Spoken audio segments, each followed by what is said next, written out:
Olá pessoal, aqui professor Júlio César de Física.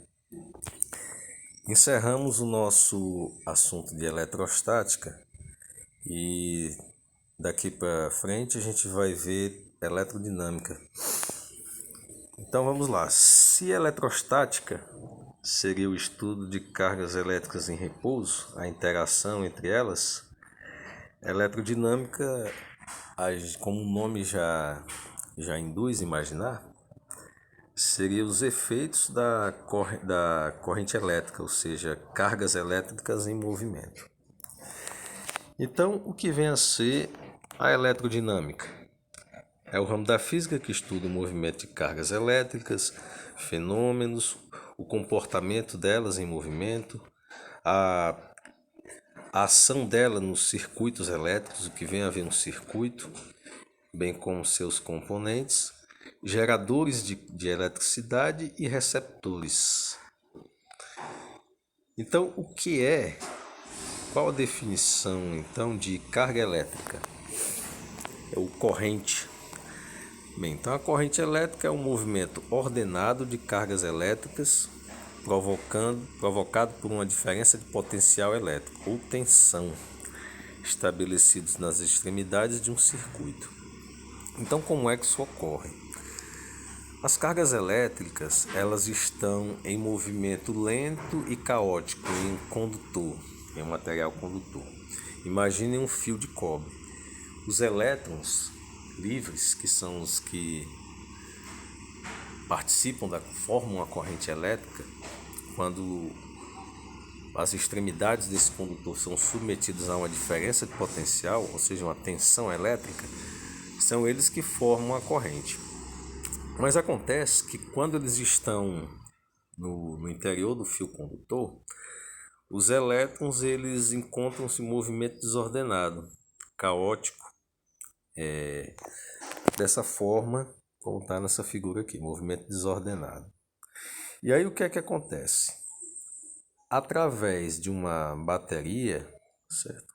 Por exemplo, uma bateria, um gerador de tensão, um instrumento, um equipamento que gera uma diferença de potencial nos terminais desse condutor, vai fazer com que eles eles parem de se movimentar de forma caótica ou desordenada e passem a se mover de forma orientada, de um polo da bateria para outro, de um lado para outro.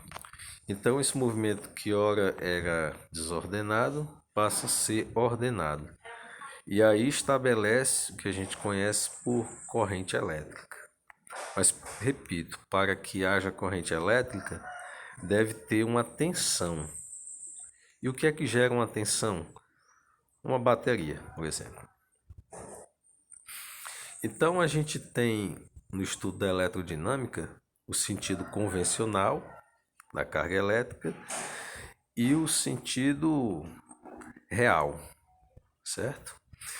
Então, foi-se convencionado no estudo da eletrodinâmica que o movimento, sentido convencional, é no sentido de um portador de carga positiva. Vamos supor que existisse um portador, os elétrons, os prótons fossem eles os formadores da corrente elétrica. Então, eles seriam orientados do polo positivo para o polo negativo. Seria como está mostrando aqui na figura, um portador de carga positiva, ele indo do polo negativo para o polo positivo de uma bateria, certo? No entanto, o que acontece na realidade é isso aqui, o sentido real. O que é que vai acontecer? Os elétrons eles vão do polo negativo para o polo em direção ao polo positivo no interior de um condutor. É o sentido real. E aí a gente sabe qualitativamente o que é corrente elétrica. Agora a gente vai ver como se calcula a intensidade dessa corrente.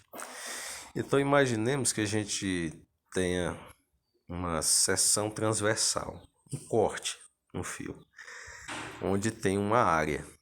Através de um fio condutor, a interseção entre um plano, que esteja cortando, por exemplo, esse fio condutor, atravessando ele. Mas lógico que sem partir, senão vai gerar um curto-circuito. Seria uma situação imaginária, que você tenha uma folha plana através do fio condutor e através dessa folha passe uma quantidade Q de cargas, medida em Coulomb, em um intervalo de tempo ΔT. Então imagine que passe um número Q, uma quantidade Q de cargas em um intervalo de tempo ΔT, dado em segundos.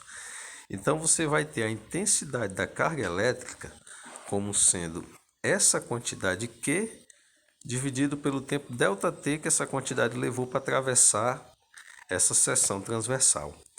Quando você fizer esse cálculo, você vai ter a intensidade da corrente elétrica e a unidade aqui em questão é o ampere. Temos também os submúltiplos do ampere, assim como temos os submúltiplos do Coulomb. Temos o miliampere, microampere, nanoampere e picoampere. Cada letrinha dessa, antes da unidade padrão, que é o ampere, representa uma potência de base 10. Aqui micro 10 a menos 3, aliás, mili 10 a menos 3, micro 10 a menos 6, nano 10 a menos 9 e pico 10 a menos 12. Então, sempre que tiver uma letrinha dessa, na fórmula você vai colocar a potência de base 10 que a representa, que ela está representando. Então, nós temos corrente contínua e corrente alternada.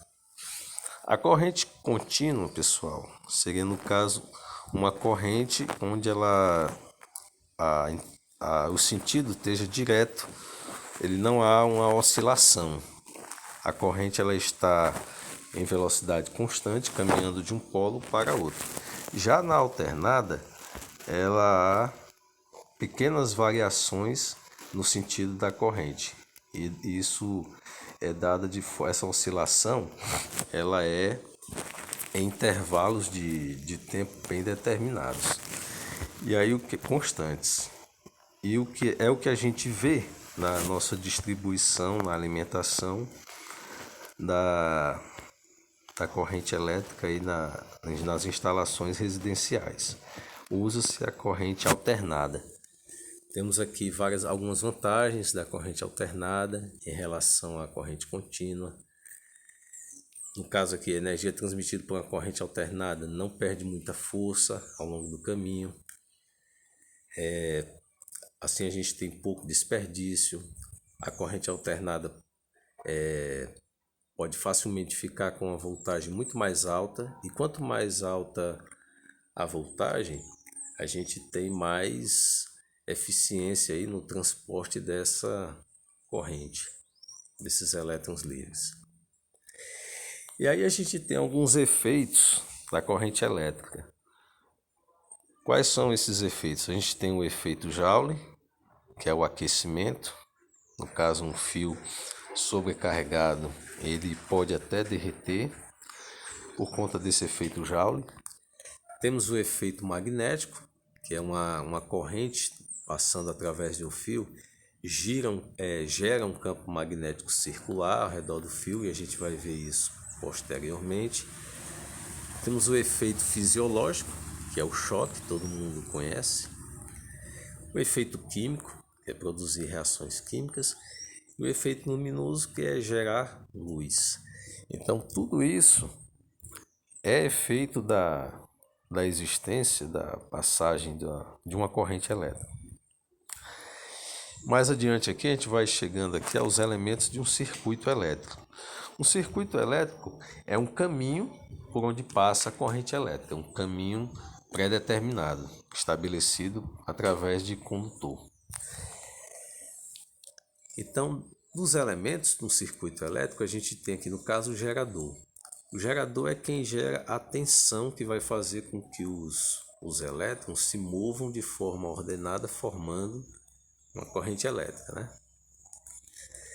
Temos aqui os receptores elétricos, no caso são os equipamentos, é quem recebe essa corrente elétrica e transforma em alguma forma de trabalho.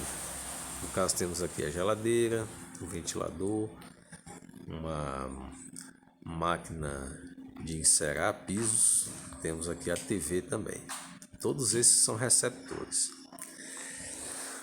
Temos os famosos resistores, que no caso eles transformam energia elétrica em calor, no caso o ferro de engomar, ou mudar o valor da DDP em um circuito para determinada funcionalidade. A conversão de energia elétrica em térmica. Tudo isso aí, o resistor, ele é responsável por esses efeitos, ou seja, eles têm essa funcionalidade no circuito elétrico. Temos aqui os dispositivos de manobra aqui, no caso são as chaves, os interruptores, que abrem e fecham o circuito, mudam a direção do circuito, o caminho onde a corrente deve passar. Temos os dispositivos de segurança, os mais comuns aqui, os fusíveis ou os disjuntores, que eles têm a função de proteção do circuito.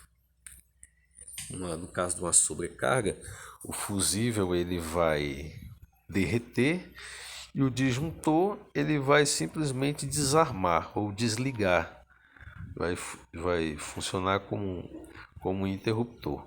Mas a principal função dele aqui é de segurança, é proteger a integridade do circuito elétrico, não fazer com que os fios derretam, etc. Temos aqui os dispositivos de controle, né?